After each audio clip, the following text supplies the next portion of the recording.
Welcome to Nice and Blunt. My name is Adam Riancho, and we've made it past the NFL cut deadline. So I think it's time for one final rankings update for every single position.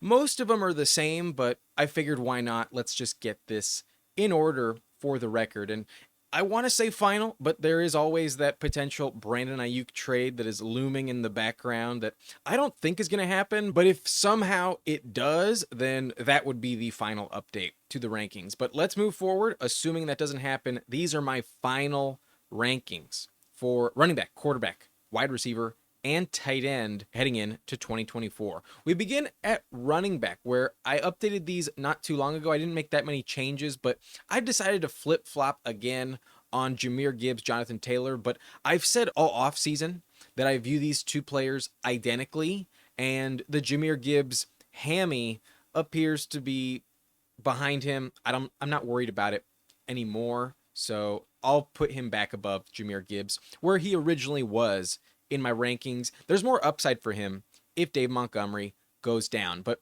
otherwise, I'm keeping my top 10 how it was previously. But inside the top 20, I now have Kenneth Walker above James Cook. I'm tempted to even put him above Derrick Henry, but I just cannot do it yet.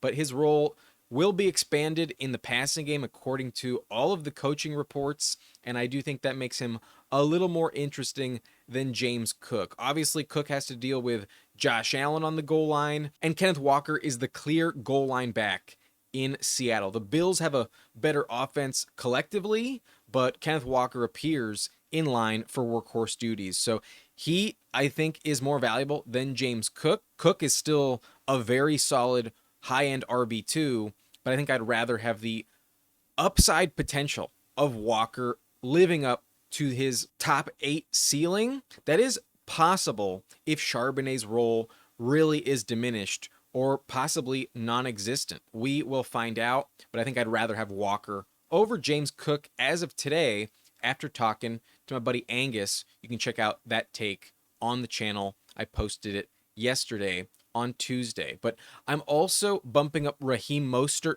one spot. He jumps Najee Harris, and both of these guys are in a committee. Najee Harris doesn't catch that many passes either, and I think I'd rather just invest in the upside of the Dolphins than the Steelers. So I swapped those two. I now have Mostert as my running back 20. I previously had him this high, and Najee falls one spot down to 21. Jaylen Warren might not be ready for week 1, but I think he'll be fine for the most part next season, and I don't think you're going to get workhorse duties from Najee for very long. So the team that they play for is the deciding factor, the tiebreaker I'm giving in favor of Raheem Mostert. But moving forward, inside the top 32, it's mostly the same until we get to number 28 through 32. I made a few minor adjustments, and I'm going back to my original take that I still believe Zach Moss is the more valuable Bengals running back. I'm not as confident as I was back in July, where I told you Moss was potentially a top 20 running back. I think Chase Brown has earned more of a role, but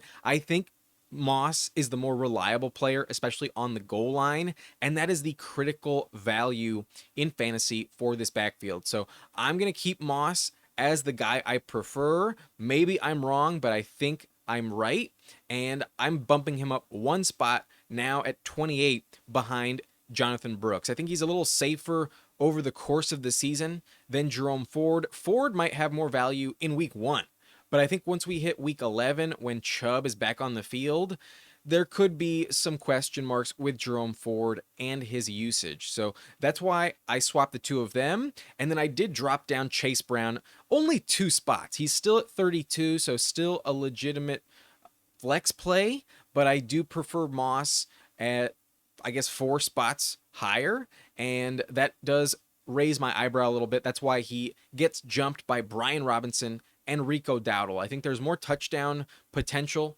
for these two other players in B-Rob and Rico Dowdle, and that is why I am pumping the brakes a little bit on Chase Brown, ticking him back just a couple of spots. But after that, there are pretty much no changes in the top 40 that are worth mentioning. Everybody else is the same. I'm a little higher in my mind on J.K. Dobbins, but not enough to put him above Devin Singletary or Javonte Williams. I'll keep him at 38, but I'm genuinely tempted to prefer him straight up over Gus Edwards. There's part of me that wants to do that. I'm not going to do it until I see it, though. But inside the top 50, the last running backs I will mention, I did bump up Jordan Mason 2 spots now that Elijah Mitchell is on IR for the rest of the season. So definitely one of the better handcuffs you can find. Obviously, if CMC misses time, Jordan Mason is their lead guy, but I can't put him in the same tier as Benson, Algier, or Charbonnet, because if he is the starter, I can't envision a 3-down workload. That's something I can see happening for Algier, Benson, or Charbonnet, and that's why I think he's still not quite up to par with them, but I do think I prefer him over Nick Chubb and Jalen Wright. More of an obvious path for success, and if he does become the starter, I think he's in less of a timeshare than Chubb and Jalen Wright. There's a weird path for them to work out, and I think Jordan Mason is more valuable as of today. So those are the updated top 50 rankings here on the screen. You'll get the full list, and I'll leave this up for a few more seconds, but if you really want to look at it, you can pause it. Now let's move on to wide receiver, where inside my top 10, I'm holding strong. Maybe I will be wrong about Ayuk. We'll see if that trade happens, but I'm going to keep him at number 9. I am dying on that hill. Moving forward to the top 20, I'm going to put Cooper Kupp above Metcalf and Mike Evans. The reason I bumped up Waddle and Devontae Smith above them a week or so ago was because of the contingent upside if Tyreek Hill or A.J. Brown go down. Well, Puka Nacua has a current injury that's lingering. I don't think he'll miss time, but if he ever were to miss time, Kupp would probably be a top 6 receiver at the worst. Kupp has top 3 potential in that scenario. So I can't dismiss it. While there is some injury risk regarding him on his own, I think he's good to go. I'm not worried about it entering the season, and I just think there's more upside, a higher ceiling in the Rams offense than DK Metcalf in Seattle and Mike Evans at 31 in the Bucs offense. So bumping up Cooper Kupp to number 16, I'm a little more confident in him by 2 spots. But otherwise, the top 20 is the same, and the top 30 is relatively identical. We'll show you the top 31 here because I did bump up Terry McLaurin a few more spots. I think that Jahan Dotson trade really opens up a guaranteed floor for him, and I think he's in the same situation that you can point to with Michael Pittman. But Jaden Daniels is a better thrower of the football than Anthony Richardson, at least more proven in college, and McLaurin has no legit number 2 receiver behind him. Pittman actually has A.D. Mitchell, and maybe a healthy Josh Downs could pose a problem as well. So I'm more confident in Terry. He's now inside my top 30, and I do think he's in the same tier as a guy like Malik Nabers, who he's a legit option. But I don't think I can put Terry any higher than 29. Not going to bump him up above Malik Nabers or Stephon Diggs, but definitely above Rashee Rice. Michael Pittman, I am bumping him up overall. So he moves into a higher tier after that Jahan Dotson trade, but otherwise, Michael Pittman, Rashee Rice moved down, and everything inside my top 40 is pretty much the same other than that. So not too many changes. Like I mentioned, I already updated these a week or 2 ago, so very few changes. Once we enter the top 50, I did swap Courtland Sutton and Jameson Williams. Jameson is still a little unproven. Bo Nix looks good, and after releasing Tim Patrick, there's one fewer weapon to compete with in Denver. I'm not saying that Tim Patrick was like a huge factor in Denver, but I was worried that there are too many mouths to feed on a weekly basis for Sutton to be like extremely good, and one spot is not that big of a difference. But I do think he's a little bit safer than Jameson Williams.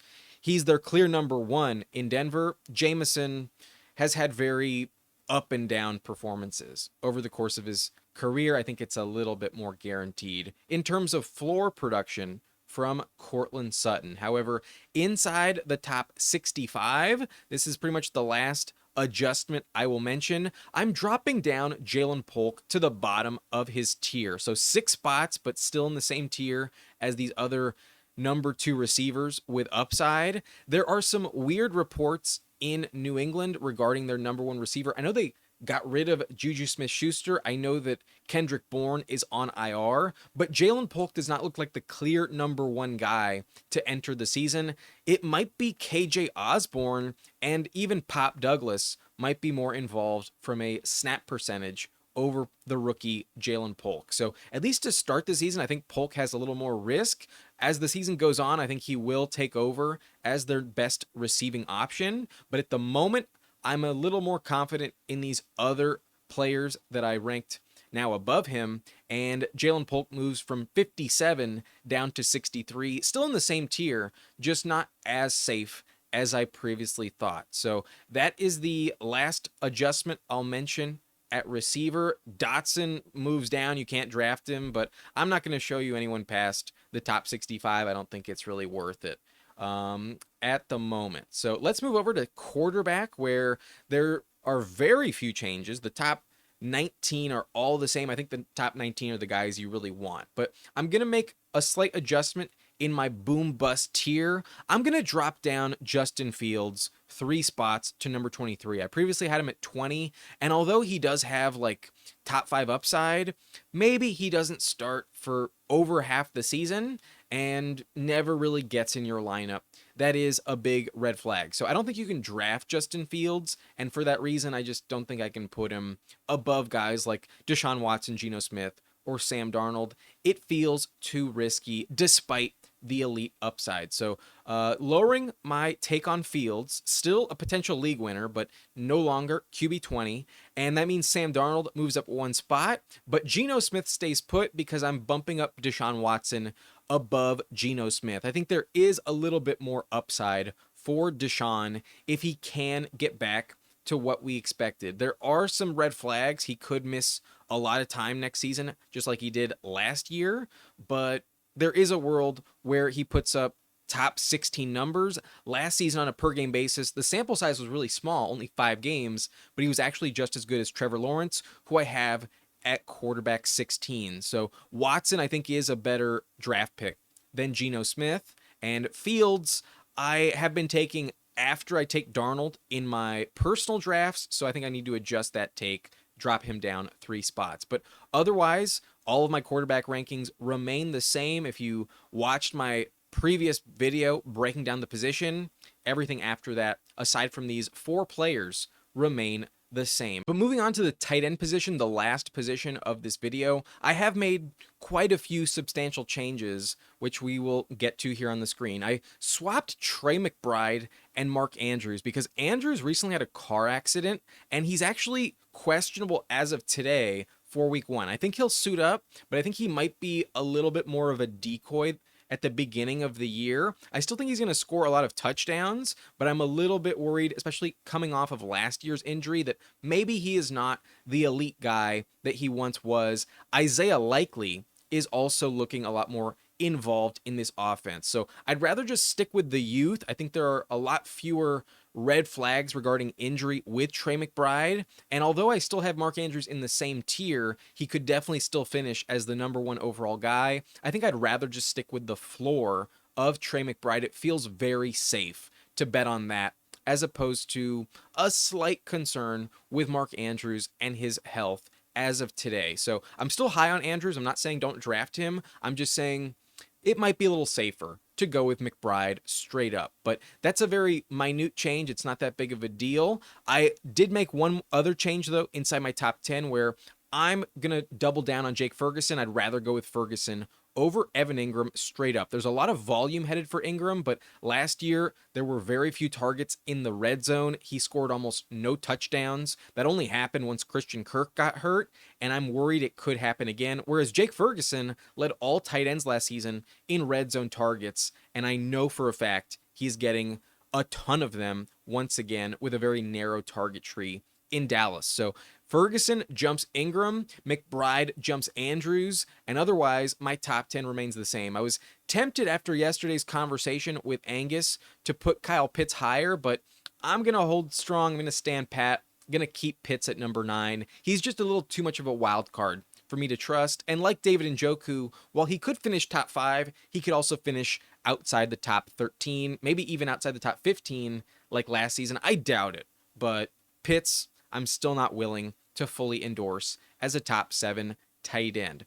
Other than that, though, inside my top 15, it's all the same. And there are some changes starting here inside the low end top 20 guys. I'm bumping down Cole Kmet because of some very weird preseason usage regarding Gerald Everett. Shane Waldron has filtered in multiple tight ends in the past, dating back to his days in Seattle, and that really held back Noah Fant. While Cole Kmet is definitely the best athlete, he's definitely better than Everett. I'm worried that with all of these weapons, they're just not going to throw him the ball that much. So I bumped him down 3 spots. I think he's a very risky investment unless somebody else goes down. Like maybe if Keenan Allen got hurt, I'd be more interested. But until that happens, I'm going to pass on Kmet. I'd rather have Conklin, I'd rather have Musgrave, I'd rather have Hunter Henry, and they all move up 1 spot while Cole Kmet moves down 3. He's still in the top 20, but a little riskier than I previously anticipated.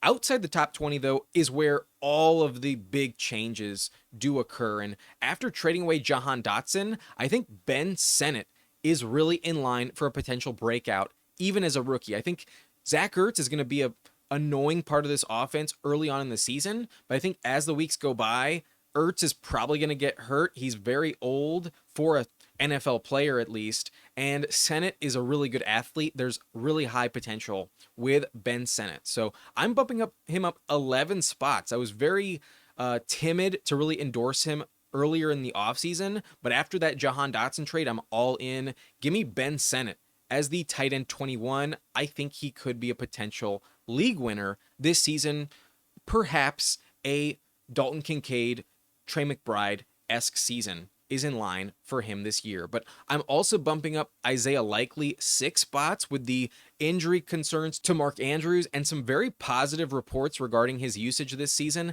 I think Isaiah Likely is going to be on the field a lot, and last year he really proved his potential. So obviously he's still behind Andrews if he's healthy, but if Andrews goes down, you have a top 10 tight end on your hands, and he was a league winner at the end of last season. To pretend like that isn't possible for him this year would be naive. So he's moving up 6 spots. I have him at number 22.